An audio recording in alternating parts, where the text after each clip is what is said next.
à vous. Aujourd'hui, nous allons, avant de nous séparer, on sait qu'en été il fait chaud, donc le plus rapide qu'on peut vous libérer, c'est mieux c'est. Nous allons quand même prendre quelques minutes pour parler de acte 15, les paragraphes 13 et 14. Et après qu'ils se furent tus, Jacques répondit, disant, « Hommes, frères, écoutez-moi. Simon a raconté comment Dieu a premièrement visité les nations pour en tirer un peuple pour son nom. » Aujourd'hui, nous sommes interpellés par deux termes de ce texte, à savoir « homme frère ».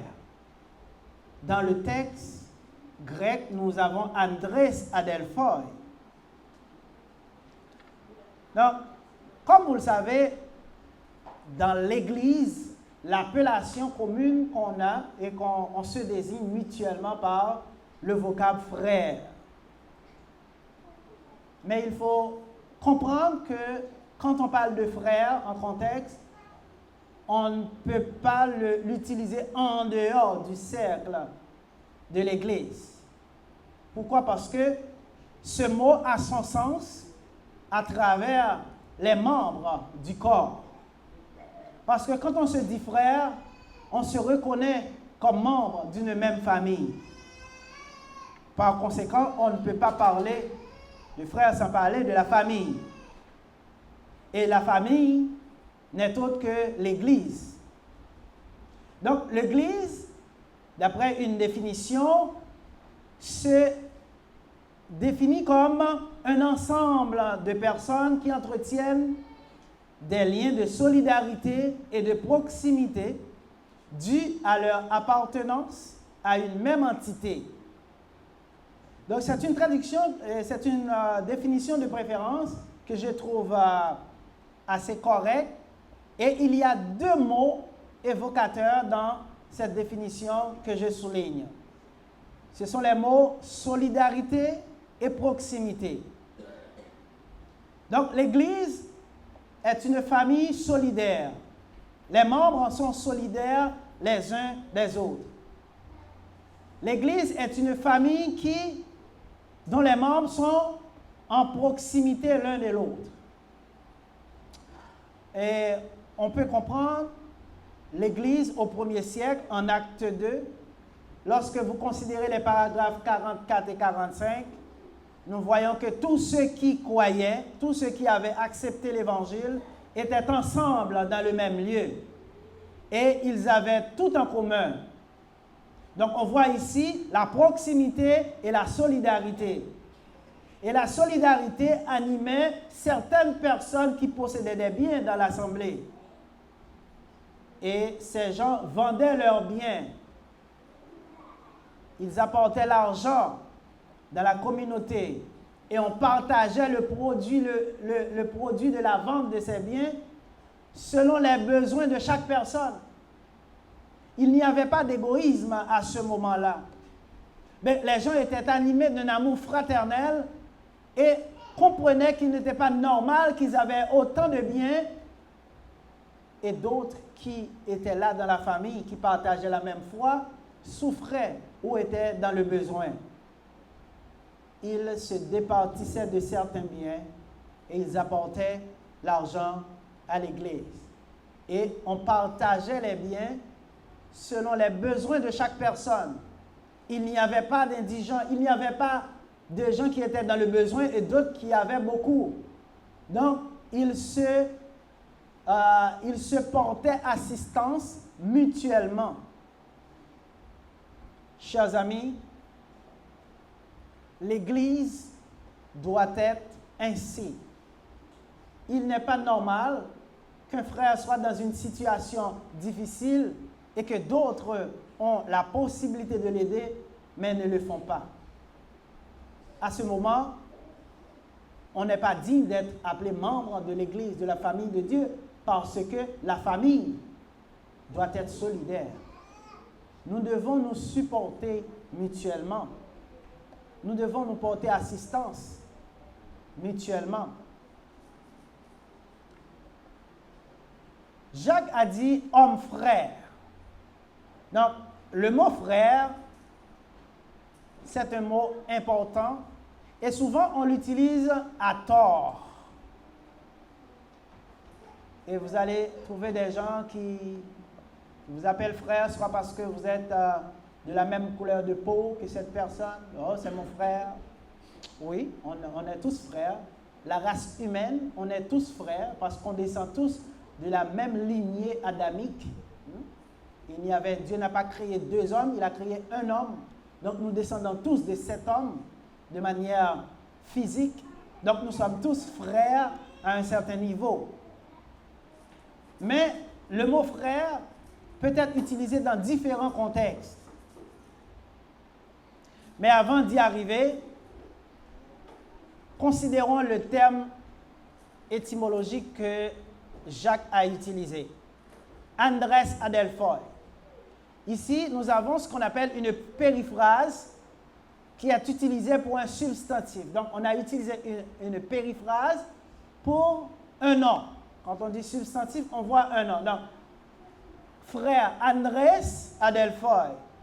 Certaines traductions vont mettre homme frère et d'autres traductions vont mettre simplement frère. C'est permis en grec, cette façon de s'exprimer, mais c'est plutôt rare en français. Mais si nous considérons chaque terme séparément, ici, nous voyons Andrés, homme.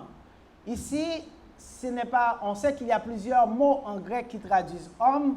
On a aussi anthropos, ça c'est les gens humains, qui englobent les hommes et les femmes, l'être humain. Mais dès qu'on emploie Andrés, on fait une sorte de spécificité. Ici, Andrés, c'est le vocatif pluriel de aner. Le vocatif ici est utilisé, en fait, le mot aner de préférence est utilisé pour montrer que la personne qui parlait faisait référence, allusion à des hommes, c'est-à-dire des époux, des garçons, des maris. Parce que le mot ici est utilisé dans le sens de homme viril, dans le sens de virilité. Donc, lorsqu'on dit aner, on voit un homme, l'opposé de la femme. Donc, il va sans dire que Jacques, l'auditoire auquel il s'adressait, était composé d'hommes. Il n'y avait ni de femmes ni d'enfants. Donc, ce qu'il allait dire concernait seulement ces gens-là. Et il a dit adelphoi. Adelphoi, c'est le vocatif pluriel de adelphos ici. Pourquoi le vocatif? Parce que si vous regardez le texte, vous allez voir que Andrés adelphoi est séparé du reste de la phrase par une virgule. Et cela veut dire qu'il est mis en apposition. Il est mis en évidence. Donc, Jacques interpellait les frères en attirant leur attention sur ce qu'il allait dire. Parce qu'il voudrait que ces gens portent attention, prêtent oreille à ce qu'il va expliquer. Et c'est pourquoi il a dit « Écoutez-moi. Homme frère, écoutez-moi. » Mais pourquoi il a commencé par « homme frère » ? C'est ce que nous aimerions savoir aujourd'hui. Vous allez comprendre que Jacques commence par ce que Simon Pierre avait déjà réalisé dans la famille de Corneille. Parce que Simon Pierre avait reçu la tâche d'aller dans la maison de Corneille, le premier païen qui a reçu l'évangile. Et Simon était venu raconter à l'Église, aux anciens de Jérusalem, aux apôtres, comment Dieu a permis aux païens de trouver grâce par l'Évangile. Et ils ont rendu grâce à Dieu. Ils ont glorifié le nom de Dieu qui a décidé de permettre aux païens également de trouver le salut. Et Jacques commence par cet événement. Homme, frère, donc, disons d'emblée que ce mot, souvent utilisé à tort, c'est un mot polysémique qui peut avoir plusieurs sens. Il faut tenir compte du contexte. Par exemple, on peut être frère parce qu'on est de même mère, de même père. On peut être frère parce qu'on est seulement de même mère, frère utérin. On peut être frère parce qu'on est seulement de même père. On est frère consanguin. On peut être frère, on peut se dire frère parce qu'on vient de la même patrie. C'est le frère au niveau patriotique. Mais on est frère ici dans le contexte parce qu'on partage la même foi. Ici, ce n'est pas le même sens que les mots que nous venons, les sens que nous venons d'énumérer. Donc maintenant, Jacques savait que tous ceux à qui il s'adressait étaient des croyants, des gens qui avaient déjà accepté l'Évangile, qui suivaient le Christ. Et nous comprenons que lorsqu'il a employé frère, homme frère, c'est exactement ce sens qu'il vise, parce que si vous regardez Jacques 1er 18, vous allez comprendre qu'il dit « Il nous a engendrés ».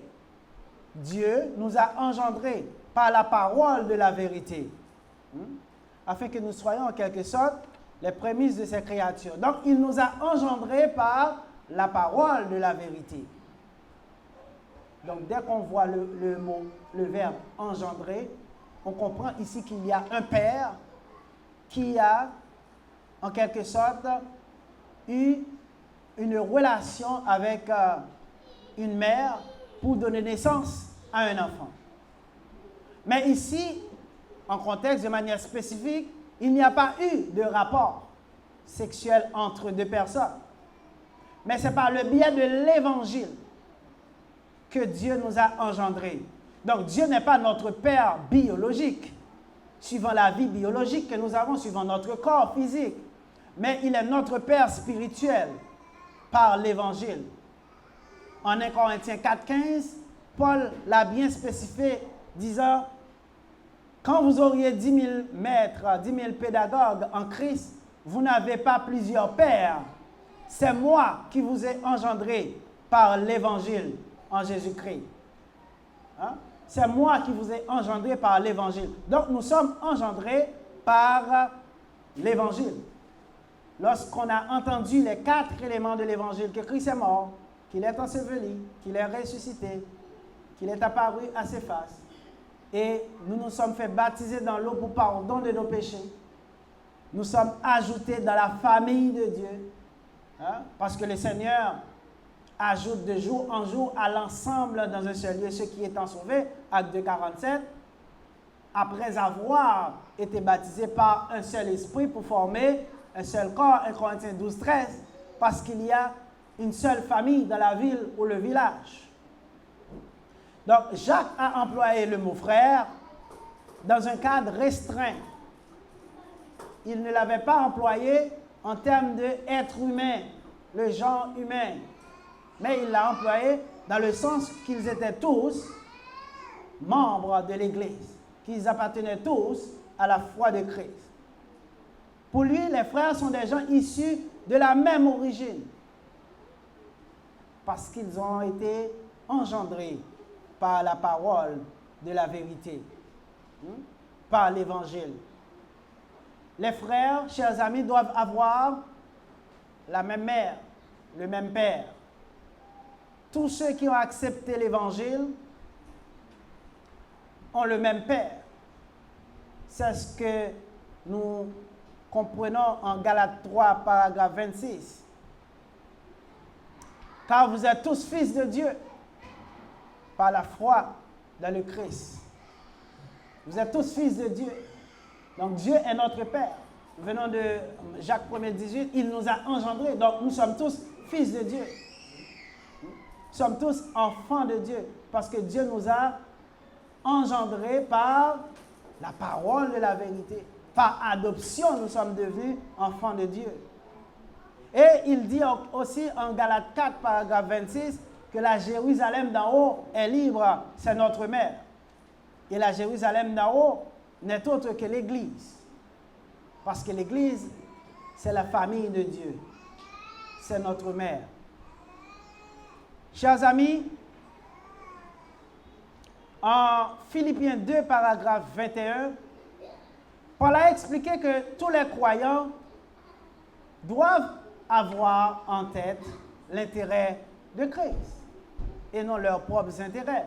Parce que nous appartenons à une même famille, c'est l'intérêt de la famille qui doit passer avant tout. Mais malheureusement, souvent on va se rendre compte que certaines personnes font passer leurs propres intérêts avant l'intérêt de l'Église, avant l'intérêt de Christ. Nous devons avoir un même langage. Hein? Si nous appartenons à la même famille, nous ne pouvons pas avoir un discours différent. C'est pourquoi l'Église a l'obligation de suivre la doctrine du Christ, peu importe où elle se trouve. Donc le message doit être le même si la langue est différente. C'est ce point d'intérêt qui a amené Jacques à s'exprimer de la sorte. Mais dans quelles circonstances il a parlé? À l'occasion de quel événement Jacques s'est exprimé ainsi? Si nous regardons Acte 15, passage 15 et les premiers paragraphes, nous allons voir que quelques hommes descendaient de Jérusalem et se rendaient en Judée.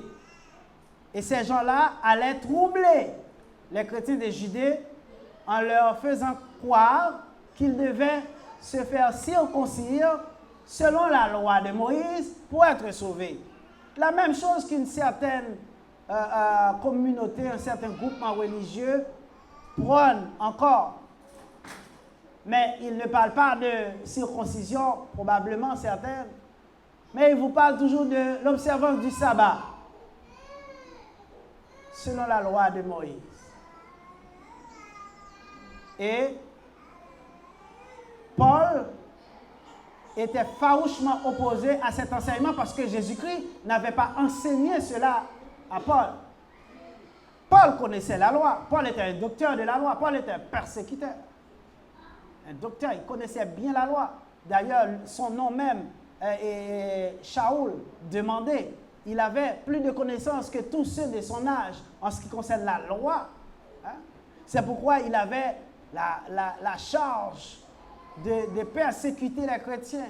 Il avait des lettres de recommandation. Vous connaissez son histoire. Mais lorsque sur la route de Damas, Elohim, Jésus-Christ l'a frappé, l'a choisi, donc il a fait volte-face. Eh bien, Paul s'est opposé à cet enseignement, voulant que les chrétiens soient circoncis. Et une vive discussion s'élevait. Et comme Paul, comme vous le savez, se définit comme un avorton, c'est-à-dire un enfant né après la mort de sa mère, puisque Paul a reçu l'évangile après la mort, l'ensevelissement, la résurrection et l'apparition de Christ à ses faces, Paul est venu bien après. Et ce ne sont pas les apôtres qui ont prêché l'évangile à Paul, parce que personne n'aurait pu prêcher l'évangile à Paul, puisque Paul était là pour détruire, battre, arrêter, tuer tous ceux qui parlent de l'évangile. Pensez-vous que quelqu'un aurait eu la force, le courage d'aller se tenir devant Paul pour lui prêcher l'évangile? Mais c'est Jésus-Christ lui-même qui l'a frappé sur la route de Damas. Et c'est Jésus lui-même qui lui a donné le message. Et il l'a dit, j'ai reçu l'évangile par révélation. Je ne l'ai appris ni d'un homme, ni de personne, mais de Christ directement. Maintenant, étant donné que Paul était dans cette situation, il a fallu monter à Jérusalem. Il dit, bon, on va à Jérusalem pour aller voir les autres apôtres, pour voir est-ce que eux, ils commandent aux nouveaux convertis de se circoncire. Parce que les chrétiens dont on parle ici, c'était des païens. Et les païens n'étaient pas concernés par la circoncision de Moïse. C'était quelque chose qui était réservé dans le cadre de la loi mosaïque. La loi étant changée, le sacerdoce a changé. Donc, on n'est plus sous l'ancienne loi. Mais certaines personnes se plaisent toujours à les mélanger. Et ils sont montés à Jérusalem, ils ont exposé la situation aux anciens de l'Église, aux frères, et la décision est tombée. Et c'est Jacques qui a pris la parole pour porter cette lumière. Donc, chers amis, le but de ce voyage à Jérusalem, vous allez comprendre que l'Église de Judée a dépêché des émissaires à Jérusalem. Paul et Silas, accompagnés d'autres frères, ont été chargés de se rendre à Jérusalem pour porter la question à la connaissance des anciens. Et on voit que c'est l'Église qui a payé les frais pour le voyage de ces frères-là. C'est l'Église qui a payé les dépenses, qui a déboursé pour couvrir les dépenses. Qu'est-ce qu'on comprend? Quand on prêche l'Évangile, eh bien, ce n'est pas à ses propres fonds qu'on prêche l'Évangile. Mais l'Évangile est supporté par ceux qui bénéficient du message.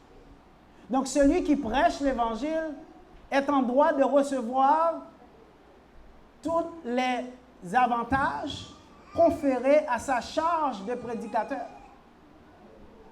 Donc, on comprend bien, si une église a besoin d'assistance, l'église doit s'arranger pour payer les frais que cela va coûter pour avoir une personne pour vous aider. Mais beaucoup d'assemblées ne comprennent pas. Ils sont là, ils veulent l'assistance, mais ils ne vont pas débourser pour cela. C'est à vous de débourser pour vos propres besoins. Ce n'est pas une autre assemblée ou quelqu'un d'autre qui va le faire à votre place. Et cela, c'est biblique. Chers amis, en Actes 15, 7, 11, Pierre a expliqué aux frères que le salut est accordé par la foi de Christ, c'est-à-dire par l'Évangile, et qu'il n'est pas utile de mettre sur le cou des païens un poids que les Juifs eux-mêmes, qui étaient en droit de porter ce poids, ne pouvaient porter. Parce que les autres, ils n'étaient pas en mesure de fonctionner avec cette loi contraignante. Et c'est pourquoi la loi était un fardeau, impossible à porter un jour. Hein? Et c'est à la suite de ces événements que Jacques allait s'exprimer. Donc le but du voyage à Jérusalem était d'arriver à l'unité de langage parmi les frères. C'est-à-dire, il n'était pas possible que quelque chose soit prêché en Judée et que ce ne soit pas la même chose qui se prêche à Jérusalem, ou bien à Éphèse, ou bien à Thyatire, dans les autres églises. La même chose, le même message doit être véhiculé à travers toutes les églises. Et vous allez voir, lorsque Paul écrit à une église, il leur demande de partager la lettre avec d'autres. Parce qu'on doit avoir le même langage. Chers amis, les frères sont ceux qui sont attirés par la vérité, la justice et tout ce qui est honorable. Paul l'a dit, Philippiens 4, paragraphe 8, 9. Au reste, frères, toutes les choses qui sont vraies, toutes les choses qui sont vénérables, toutes les choses qui sont justes, les choses pures, les choses aimables, toutes les choses qui sont de bonne renommée, s'il y a quelques vertus en quelques louanges, que ces choses occupent vos pensées. Ce que vous avez et appris, et reçu, et entendu, et vu en moi, faites ces choses, et le Dieu de paix sera avec vous. Donc, lorsqu'on est frère, notre conduite, nos comportements, nos actions doivent se faire suivant tout ce qui est honorable, tout ce qui est juste, tout ce qui est bon. La question que nous pouvons vous poser aujourd'hui, quelles choses occupent vos pensées? Sont-ce des choses de bonne renommée, des choses pures, des choses vertueuses, hein? Des choses vraies, aimables, des choses en pointe de la justice? Si ce ne sont pas de telles choses, eh bien, vous n'êtes pas digne d'être appelés frères. Parce que les frères, ce sont ces choses qui occupent leurs pensées. En Galates 2, paragraphe 4, Paul dit que si vous n'avez pas un tel comportement, si vous n'êtes pas animé de bonnes choses, de bonnes pensées, des pensées positives, eh bien, vous êtes un soi-disant frère, un pseudo-frère, un pseudo-didascal, pseudo-adelphos, pseudo-adelphos, un soi-disant frère, un faux frère, pseudo-supposé, faux, adelphos frère. Donc, vous faites semblant d'être un frère, mais en réalité, vous n'en êtes pas un, parce que le frère, ce n'est pas une appellation, mais c'est un mode de vie. C'est la façon dont vous vivez. Vos paroles, vos actions, vos pensées doivent selon la volonté de Dieu. Le frère est celui qui s'éloigne du péché, de l'hypocrisie, de la traîtrise, de la médisance. Le frère, c'est celui qui porte assistance, qui est solidaire. Hein? Si vous dites être frère et que vous n'êtes pas solidaire, il n'y a pas de solidarité entre vous. Donc ce n'est qu'un mot. Et il n'y a aucune gloire dans un tel cas. Chers amis, si nous n'avons pas de l'amour les uns pour les autres, si nous ne sommes pas solidaires les uns aux autres, si nous ne vivons pas ensemble dans l'harmonie, dans la paix, eh bien, nous ne sommes pas frères. Nous ne sommes pas vraiment serviteurs de Dieu.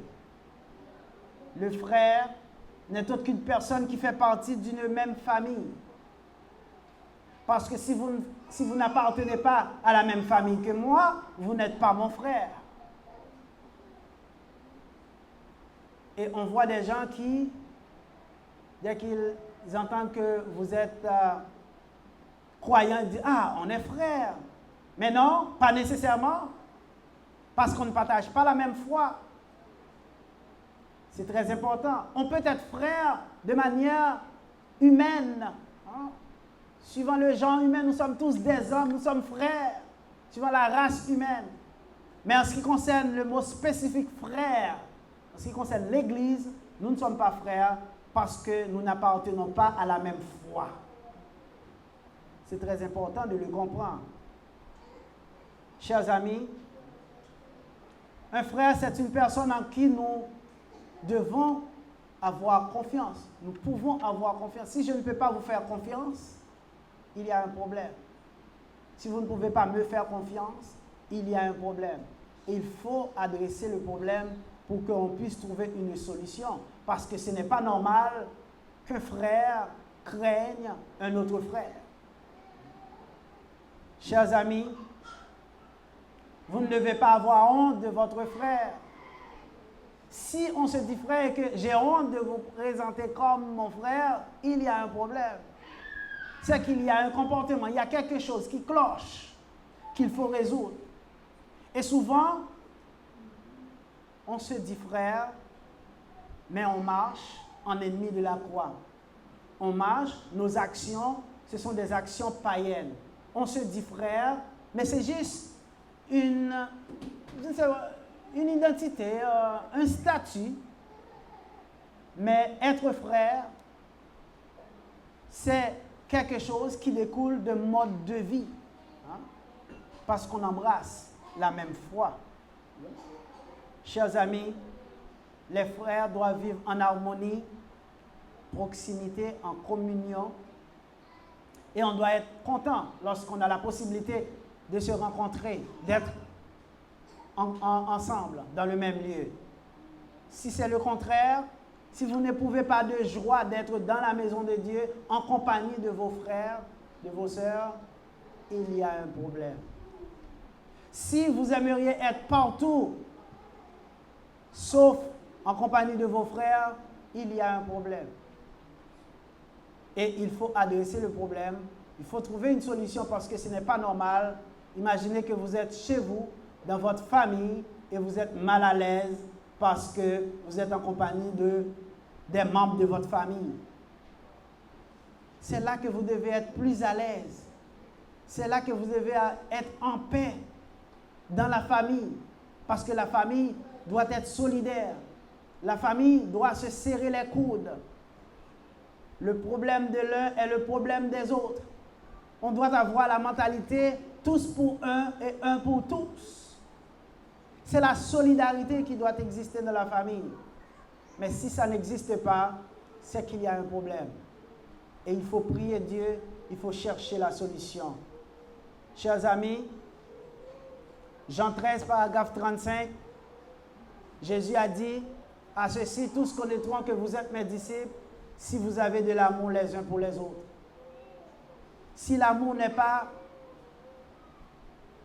ce qui vous guide, si vous n'avez pas de l'amour dans vos cœurs pour vos frères, eh bien, il y a un problème. Parce que l'amour, c'est le signe qui nous identifie et qui nous retient attachés à la foi chrétienne. Qu'il en soit ainsi pour vous. Amen. Pour comprendre la nécessité de vivre en tant que frère, dans la franchise et non dans l'hypocrisie, d'abord il faut comprendre que c'est l'Évangile qui doit être le guide. Si on n'a pas déjà accepté, c'est difficile de comprendre ces propos. Si vous voulez être ajouté dans cette famille, il y a une seule façon de le faire. C'est d'accepter que Christ est mort. Christ était enseveli. Christ était ressuscité. Il était apparu à ses faces. Et il a tracé cette voie pour vous permettre d'arriver à Dieu. Parce que sans Christ, personne ne peut arriver à Dieu. Parce qu'il est le chemin, la vérité et la vie. Le moment est propice. Si vous entendez sa voix aujourd'hui, n'endurcissez pas vos cœurs. Ne restez pas dans l'ignorance. Parce que personne ne sera sauvé en dehors de l'Évangile. Qu'il en soit ainsi pour vous. Mettez-vous debout pour terminer, s'il vous plaît. Yahweh des siècles, Dieu d'amour, Dieu de bonté, de gloire et de miséricorde, nous te remercions de ton amour, de ta grâce et de ta bonté infinie envers nous. Merci de nous avoir permis de passer ce moment en bien. Merci de garder, de protéger tous ceux et toutes celles qui n'ont pas eu le privilège d'être avec nous aujourd'hui. Nous te demandons de nous guider afin que nous puissions vivre correctement selon ta volonté. Aide-nous à vivre en tant que frères, en évitant l'hypocrisie et tout ce qui est contraire à ta volonté. Nous te demandons de nous aider, de nous garder. Si nous t'en prions, c'est au nom de ton Fils Jésus, lui qui vit et qui règne dans tous les siècles des siècles. Amen. Que la grâce et la paix du Seigneur règnent et demeurent dans nos cœurs, dès à présent éternellement. Allez en paix, que Dieu vous bénisse.